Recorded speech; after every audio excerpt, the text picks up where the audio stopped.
प्यारी प्यारी अभ्यात्माओं, अभी अभी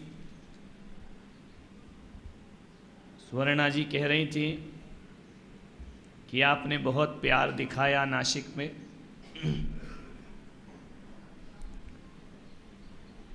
मैंने दिखाया नहीं, दिखाने वाला काम ही नहीं, हो गया।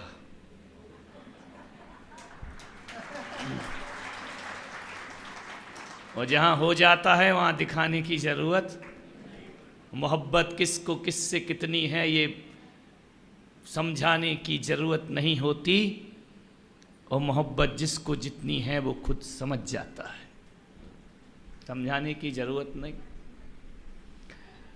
दिखावे का जिंदगी मैंने कभी अपनी जिंदगी में जी नहीं है।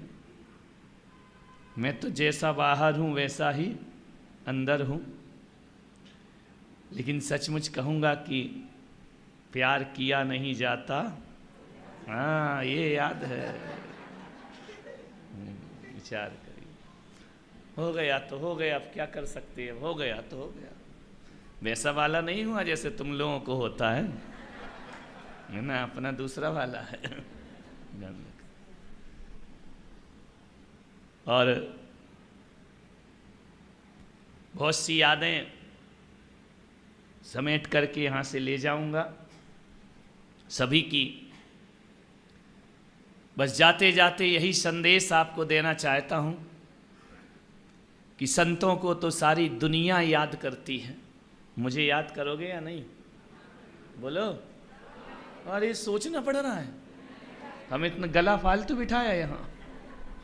मुझे याद करोगे या नहीं, ईमानदारी से या बेईमानी से, दिखाओगे या आएगी, आएगी ना। कोई बहुत बड़ा काम नहीं कर रहे। संतों को तो सारी दुनिया याद करती है। ऐसा कौन है जो संतों को याद नहीं करे, महापुरुषों को याद नहीं करे। महावीर को तो हम 2600 वर्ष के बाद भी याद कर रहे हैं, ध्यान रखना। अनंत अनंत भवों तक महावीर याद किए जाएंगे। लेकिन नासिक वालों को एक संदेश देता हूँ कि संतों को सारी दुनिया याद करती है। तुम अपने जीवन में ऐसे काम करो कि संत तुम्हें याद करे, ध्यान रखना।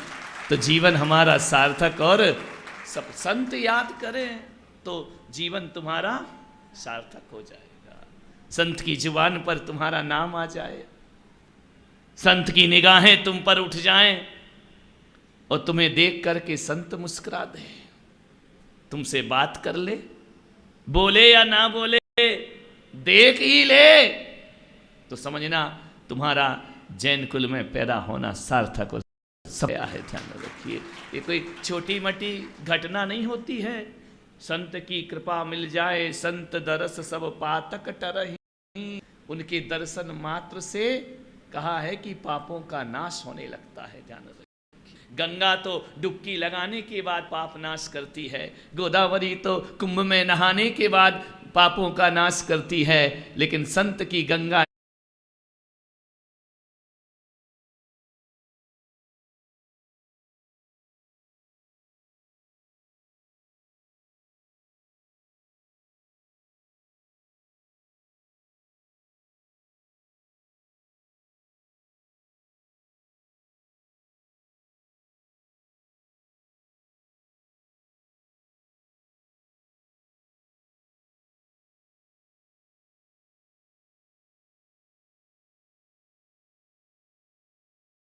ऐसी है, नहाओ या ना नहाओ, देख कर भी अपने पापों का नाश हो जाया करता है। संत का दुकान मालूम है, संत को इंग्लिश में क्या वे इत्र होता है कि इत्र लगाया नहीं लगाया, एक इत्र होता है, उसको इंग्लिश में क्या बोलते हैं, सेंट। और संत को क्या बोलते हैं, ध्यान रखना, विचार करना, मिले जुले शब्द हैं। एक बात याद रखना, हमारी दुकान भी इत्र की दुकान है। दुनिया की हर दुकान में जाओगे, कुछ खरीदो, पैसा दो, तब माल मिला करता है। लेकिन इत्र की दुकान वो दुकान है जहाँ बिना खरीदे भी खुशबू प्राप्त हो जाया करती है, खरीदने की जरूरत नहीं पड़ा करती है। इत्र की दुकान पर आप पहुंच जाओ, खुशबू से बिना पैसा करे खुशबू से महक सकते हो। तो संत की दुकान इत्र की दुकान भले ना हो, संत की दुकान चरित्र की दुकान हुआ करती है। एक चरित्र है और एक इत्र हुआ करता है। एक बात याद रखना, इत्र जो होता है थोड़ी देर महकता है, और चरित्र जो होता है अरबों वर्षों पहले हुए, खरबों वर्षों पहले हुए। ऋषभ देव का चरित्र आज भी महका कर रहा है, पारसनाथ का चरित्र आज भी चरित्र की खुशबू है। हमारे पास आओगे बिना खरीदे कुछ ना कुछ लेकर तो जाओगे। हमारी दुकान तो चरित्र की दुकान है। सभी ने कुछ ना कुछ ग्रहण किया है। जैन धर्म के हीरे मोती मैं बिखराऊं गली गली, ले लो रे कोई प्रभु का प्यारा शोर मचाऊं। हम तो व्यापारी हैं, कुछ ना कुछ ग्रहण किया है। जैन धर्म के हीरे मोती मैं बिखराऊं गली गली, ले लो रे कोई प्रभु का प्यारा शोर मचाऊं। हम तो व्यापारी हैं, यहाँ से अपना धंधा खत्म, कल उठा के कोपर गांव की तरफ प्रस्थान। ध्यान रखिए, हम लोग तो महावीर का माल बेचा करते हैं, ध्यान। और ऐसा बेचते हैं कि तुम्हारे तराजू, तुम्हारे बांट, तुम्हारे नाप, तुम्हारे तौल। देना है पैसा तो दे दो, नहीं देना है तो भी ले जाओ। ये संतों की दुकान है। मान्यवर, कैसे समय बीत गया पता ही नहीं चला। 9 तारीख को आए थे 9, अब कल गो। ध्यान रखना, संत का जीवन ऐसे ही है। एक आदमी आया, बोले महाराज पता ही नहीं चला कब आप आए और जाने की तैयारी होने लगी। मैंने कहा एक बात याद रखना, सुख के दिन पता नहीं चला करते हैं, दुख की रातें बड़ी लंबी हुआ करती हैं। किसी के घर में सहनाई बज रही हो ना, बारात आ रही हो, शादी हो रही हो, पूरी रात कैसे बीत जाती पता नहीं चलता। लेकिन किसी के घर अर्थी रखी हो ना, तो एक एक मिनट घंटों के बराबर हुआ करता है। दुख की रातें कटा नहीं करती हैं, और सुख कब चला जाए ये पता नहीं चलता है। ये सुख के दिन थे। मोदी अच्छे दिन लाए या नहीं लाए, 10-12 दिन हम तो तुम्हारे नासिक में अच्छे दिन लेकर के आए थे। अब तो कह सकते हो कि अच्छे दिन आ गए। कितने अच्छे दिन थे, सभी बैठे थे आराम से, न व्यापार की चिंता, न नौकरी की चिंता, न घर की चिंता, न यहाँ का ख्याल न वहाँ का ख्याल। यहाँ बैठ जाते हो घंटे भर, ऐसी ताजगी लेकर के चले जाते हो। सचमुच बताऊं, 9 तारीख से लेकर के आज तक का जीवन आपने सोचा होगा, ये 10-15 दिन जो भी मैं यहाँ रहा हूँ, कितने दिन रहा हूँ मंजू? नहीं बता दो तुम। अच्छा, मैं दिन नहीं गिनता हूँ, बहुत अच्छी बात। तुम नोट गिनती हो दिन भर। विचार करिए, सोचना है आपको, जितने भी दिन मैं यहां रहा हूं, जितने भी क्षण आपने यहां गुजारे हैं, एक नई तरंग, नई ऊर्जा लेकर के यहां से आप गए हुए हैं। जो सुख है सत्संग में वो वैकुंठ ना होए। ध्यान रखना, साधुओं की संगति में कितना सुख प्राप्त हुआ करता है। थोड़ी देर को अपने घर परिवार की दुनिया भूल जाया करते हो, यहाँ पे लीन हो जाते हो। क्या है, सुबह से तैयार हो रही महिलाएं, तैयार, जल्दी करो जल्दी करो जल्दी करो। बोले क्यों? बोले मंदिर जाना है, महाराज के प्रवचन शुरू नहीं हो जाए हैं, तो महाराज के प्रवचन शुरू हो जाएंगे, जल्दी चलो। कुछ महिलाएं धीरे धीरे अभी भी चली आ रही हैं, हाउसफुल हो गया है, जगह नहीं है, लेकिन चली आ रही हैं। ना जाने क्या सोचकर इतनी लेट हो गई, शायद ये सोची हूँ कि मंजू का संचालन है। महाराज की प्रवचन तो तूफान मेल चलेगा, लेकिन उसके पहले मालगाड़ी। बोले इस चक्कर में बेचारी लेट आ गई है। विचार करना, इस जीवन का आनंद है। हंसते रहो, मुस्कुराते रहो, खिलखिलाते रहो, यही जिंदगी हुआ करती है। आपके चेहरों पर जब मैं मुस्कुराहट और हंसी देखता हूं ना, तो ऐसा लगता है, ऐसा लगता है, ऐसा लगता है कि मैं यहां बैठे बैठे सम्मेद शिखर की वंदना कर रहा हूं। काय के लिए जाते हैं लोग सम्मेद शिखर? काय के लिए लोग शत्रुंजय जाते हैं? काय के लिए लोग तीर्थ यात्रा पे जाते हैं? ध्यान रखना, इसीलिए तो जाते हैं कि हमारे दुखों का नाश और खुशियां प्राप्त हो जाएं। सबके चेहरे मुस्कुराते खिलखिलाते हुए हैं। लेकिन ये जरूर कहूंगा कि आज के प्रवचन के विषय में ये विषय लेना जरूरी है क्योंकि मेरी तारीफ सभी कर रहे हैं, जो आ रहा है वो तारीफ कर रहे हैं, जो आ रहा है वो मेरी प्रशंसा के पुल बांध रहे हैं। लेकिन एक बात ध्यान रखना, अकेले साधु से कुछ नहीं हुआ करता है। जब तक इन जैसे समर्पित श्रावक नहीं मिला करते हैं तब तक धर्म की परचम आकाश में लहराती नहीं है। कुछ काम हमारी मर्यादा के हैं और कुछ काम आपकी मर्यादा के हैं। यहाँ की समाज ने जो किया है वह बड़ा अद्भुत है। ऐसा मैंने सोचकर भी नहीं आया था, जितना मैंने सोचा था उससे ज़्यादा मिला। एक व्यक्ति बोला, महाराज आप नासिक में रहे, कितने नंबर दोगे नासिक वालों को भक्ति के? मैंने कहा ध्यान रखना 100 में से 100 नंबर पाने के पात्र हो तुम लोग, क्योंकि तुमने ऐसा काम किया। कोई नंबर कम, 100 में से 100 नंबर दे रहा हूँ। ध्यान रखना, स्कूल में भी नहीं आए होंगे इतने नंबर। आए क्या? मैं दे करके जा रहा हूँ 100 में से 100 नंबर तुमको। और बोले दोबारा नासिक आओगे कि नहीं? मैंने कहा अभी दोबारा? मैंने कहा अभी तुमने बुलाया इसलिए आए, अब तो अपना घर है, जब मन करेगा तब चल करके यहाँ पर आ जाएंगे। ध्यान रखना, मैंने कुछ बनाया हो या ना बनाया हो, तुम्हारे नासिक में आके मैंने मंदिर बनाया हो या ना बनाया हो, एक विश्वास लेकर के जा रहा हूँ।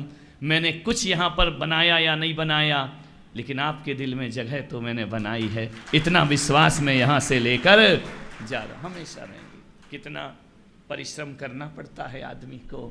ऐसे ही थोड़ी ये महफिल सज जाती है, महीनों तैयारियां करते हैं, रातों की नींद हराम होती है, यहाँ भागना वहाँ भागना, इसे मनाना उसे मनाना, इसे मनाओ तो वो रूठ जाए, उसे मनाओ तो। समाज की सेवा बच्चों का खेल नहीं हुआ करता है। इस समाज को लेकर के चलना बहुत कठिन काम हुआ करता है। ये तुमसे ज़्यादा हम जानते हैं। तुम्हें तो एक ही शहर संभालना है, हमें तो पूरा देश संभालना है। होता क्या है कि मेंढक तोलने के समान है। एक मेंढक रखो दूसरा उछल जाता है, दूसरा रखो तीसरा उछल जाता है। ध्यान रखना, इतनी परेशानियां होती हैं, लेकिन उस सब परेशानियों के बीच रहकर भी जो महावीर जयंती नासिक में आप सबने कराई है, हमेशा हमेशा को अविस्मरणीय कार्य यहाँ पर हुआ है। कितना सबसे बड़ी दिक्कत, हमारी समाज का विकास रुका हुआ है। हमारी समाज का विकास नहीं हो रहा। मोदी जी कितना भी कहते रहे सबका साथ सबका विकास, लेकिन अपनी समाज में थोड़ा विकास रुक जाया करता है। क्या कर सकते हैं, बड़ी तरह तरह के लोग, तरह तरह के विचार, तरह तरह के मत हुआ करते हैं। मामला ये हुआ करता है, आप देखो भारत ने कितने बड़े बड़े खेल खेले, कितने बड़े बड़े गेम में गया, गोल्ड आदमी को वर्ल्ड कप प्राप्त हो गया, भारत को सब कुछ मिल गया। आपसे मैं निवेदन करना चाहता हूं, लेकिन भारत कहीं ना कहीं थोड़ा सा हार रहा है। हमारा समाज कहीं ना कहीं थोड़े से हार रहा है। जब भी कोई अच्छा कार्य होता है, हजारों लोग टांग खींचने को तैयार हो जाया करते हैं। कोई काम बिगड़ जाए तो आदमी ताली बजाने को तैयार है, और यदि काम अच्छा हो जाए तो सीने में होलियां जल जाया करती। बाहर से भले कि अरे मजा, क्या काम किया, क्या काम किया, अंदर से तो चलता है क्या कर दिया इसने। विचार करना है, सोचना है आपको। अच्छे काम में कभी टांग नहीं अड़ाना, ये सूत्र मैं तुम्हें दे करके जा रहा हूं। ये काम जो हो रहा है, ये भगवान महावीर की प्रभावना का काम है, ये व्यक्ति की प्रभावना का काम नहीं हुआ। जो भी हुआ है नासिक में भगवान महावीर के लिए हुआ है। मैं आया हूं भगवान महावीर के लिए आया हूं। आप सब कर रहे हैं वो भगवान महावीर के लिए कर रहे हैं। लेकिन बड़ा मुसीबत हो जाती है। कई बार ऐसा होता है, लोग बाग मंच पे आते हैं, मेरा गुणगान करते करते खुद भी गुणगान करने लगते हैं। ध्यान रखिए, अरे खुद का गुणगान नहीं, हम सबको मिलकर के, मैं संत हूं तुम श्रावक हो, दोनों को मिलकर के महावीर के रथ को अभी 18,500 वर्ष तक और खींच करके ले जाना है। ये हमारा कर्तव्य है, हमारा दायित्व है कि हम भगवान महावीर के दर्शन को जिंदा रखें। ऐसा ना हो कि दीवारों पर जियो और जीने दो लिखा है, वो जीवन में जीने दो होता ही नहीं है। ध्यान रखिए, जिंदगी को समझिए। मैं एक जगह था, मुंबई में था, अमेरिका में एक जैन मंदिर की प्रतिष्ठा हुई, और मैं जानता हूं उन लोगों ने प्रतिष्ठा कराई।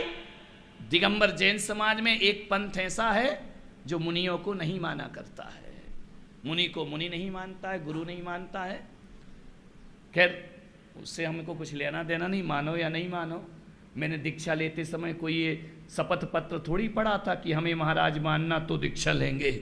नहीं, वो हमारी स्वेच्छा है। लेकिन जब उस पंथ के लोगों ने वहाँ पर पंच कल्याण कराया, मुंबई के समाज के लोग आए, महाराज वहाँ हमें जाना चाहिए या नहीं जाना चाहिए। मैं इनका मतलब क्या है?